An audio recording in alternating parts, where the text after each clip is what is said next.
These days, whenever the Kapseret legislator Oscar Sudi opens his mouth to speak, you can expect anything. And usually, you expect very controversial statements. Sometimes very abusive, sometimes threatening. But his latest statement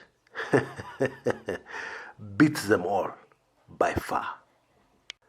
Mheshimiwa Oscar Sudi says that in case the plan to smear the deputy president and to paint him as being corrupt through and through, of course the whole objective is to force him out of office. Sudi says in case that plan fails, then those who are after the deputy president will plan an assassination. In Sudi's own words, he has said about these people, they're scheming all manner of things. And we know even plans to kill him, that is the deputy president, cannot be ruled out. Now, once upon a time, Bwana Sudi was actually a matatu tout. That is not a secret. And all Kenyans know that most, not all of them, most matatu touts thrive on being controversial. However, even then, Bwana Sudi must know how serious what he's saying is. He must know the implications of his utterances.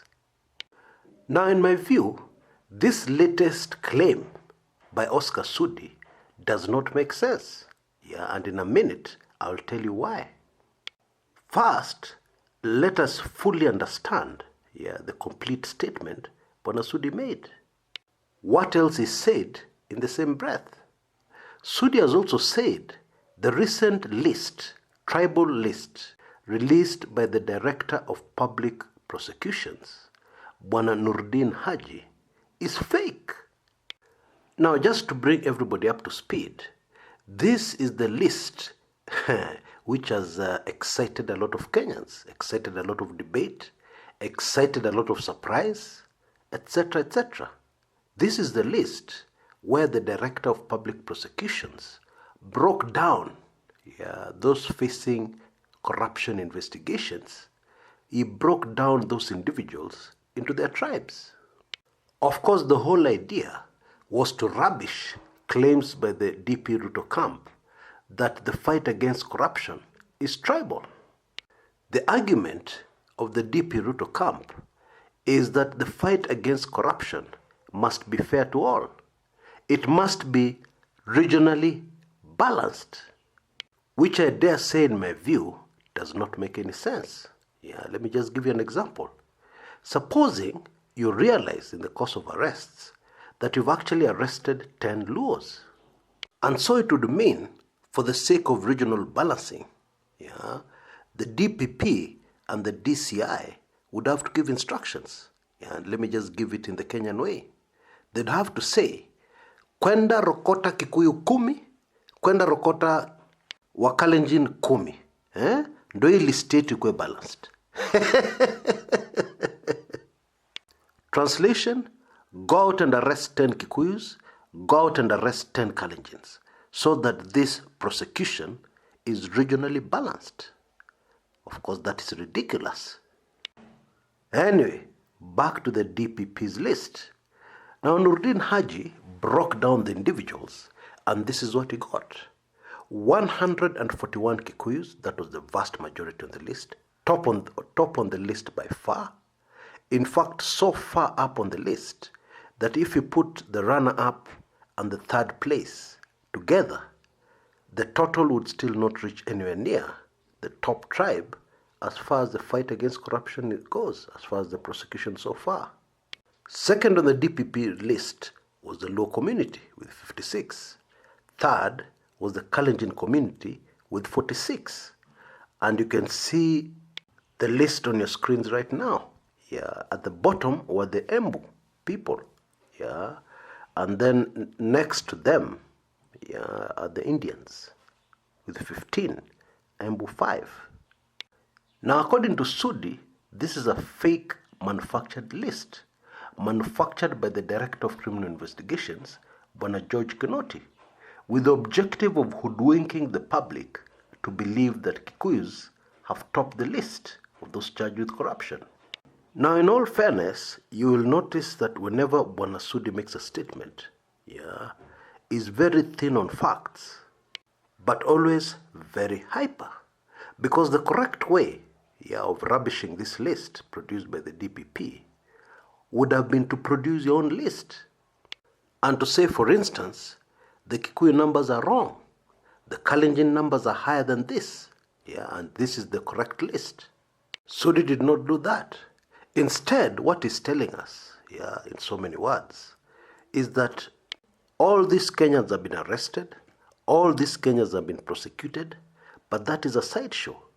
The main show, the main objective, is to use these arrests and prosecutions as a stepping stone, into accusing and hounding, the deputy president out of office or to being prosecuted. Now, admittedly, this claim is plausible. We can't just rubbish it. However, if Bwana Sudi was serious, then he would have given us more concrete evidence. He should give us more details. Enough details for us to sit up and start paying attention to him. But as it is, what he's doing so far seems to be just playing to the gallery of the deputy president's supporters. If you're playing to the gallery of your own supporters, you can say anything and you'll get away with it. You can say anything and you'll just be cheered. Yes, you're right. That is very right. You must be right. Without any concrete evidence or facts.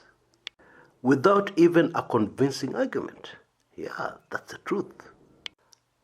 Now we shall go for a quick commercial break. When we come back, I will tell you why the very sensational claim about assassinations by Bwana Sudi does not make any sense. You don't want to miss that one.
Welcome back. Now, politically in Kenya, historically, when the government has been out to finish a certain individual, they've used one of two methods. One, hound them out of office politically, Maybe even get them prosecuted, for one trumped up charge or the other, Or better still, threaten them with prosecution to get them to resign. On this channel we call it the waving of files. Show them a file of all their sins, and then get them to a press conference, and then get them to speak. And you stand at the back, and when they waver, you lift up the files and you wave it towards them. The other method has been assassination. Now here's the key thing. Never ever have we seen both methods being used. Never have we seen people trying one tactic and then when it fails, the other one is used. Never ever. And in fact, it's just common sense. You make a decision and you decide to do A. You cannot say that you're going to do A and if A fails, we do B. That is not good management. In most instances, you're setting up yourself for failure. Yeah, because already in trying out A, you're trying out A shingo pande. Translation, you're trying it out reluctantly. You're not sure whether it will work or not. Why not just make a decision that you're going to do B? Yeah, and you go directly to it, do what you have confidence will work. And that's not all. Historically, when vice presidents have been removed from office, assassination has never been used because it doesn't make any sense. It is too politically troublesome and would very easily cause chaos in the country. Kenya's first vice president, Jaramogi Oginga Odinga, when he fell out with President Jomo Kenyatta, he was not assassinated.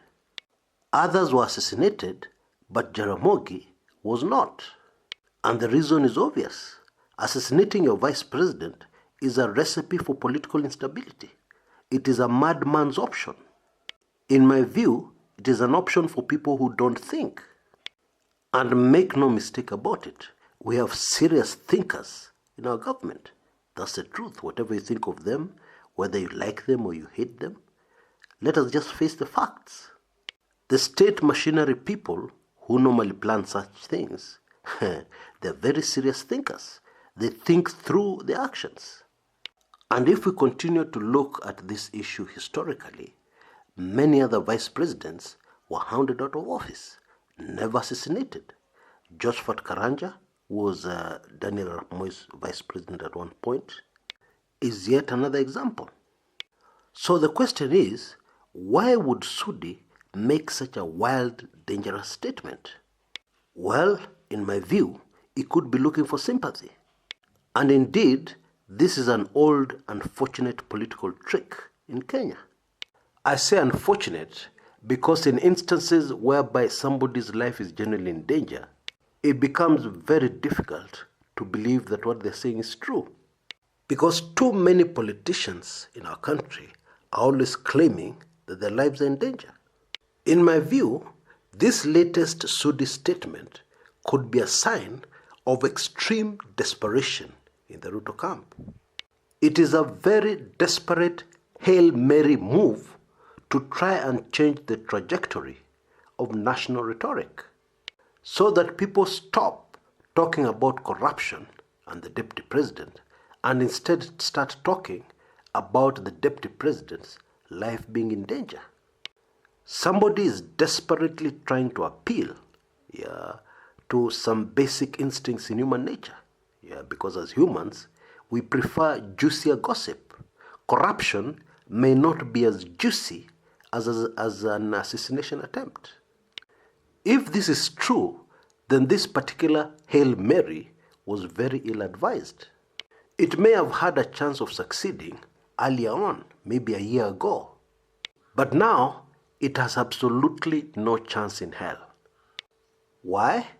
Because Kenyans are so fed up with corruption, Kenyans are so angry at corruption, that even this assassination theory will not fly. It will not gain traction. I am sure you've heard some Kenyans suggest that we should change the law so that those involved in corruption are hanged. Some Kenyans are serious in believing that we should change our laws so that corruption becomes a capital offense. And they've got some very compelling arguments in support of what they're proposing. And so, obviously, in that kind of environment, these assassination manenos have got no chance. That is a brutal reality. It is way too late for any such wild allegations to gain traction. And that is the truth. Until next time, this is Chris Kumekucha.